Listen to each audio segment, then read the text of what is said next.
Zay kokoa daholo tsika tanora ato amin'ny commune Kadikely Ilafy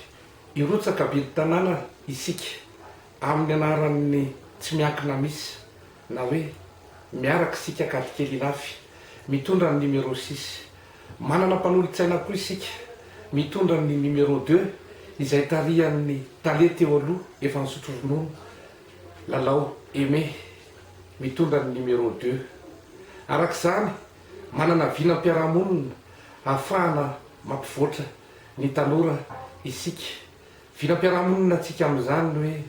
tanora mavitrika sy tomaty ary tanora mandray andraikitra tanora mahavelo tena atongavantsika mahazo an'izany tanjona izany dia efa manana lamina matipaika zahay amin'ireo tetikasa maro samihafa ao anatin'izany ohatra ny fampiofanana ny tanora mba ho tompon'andraikitra tadidio fa efa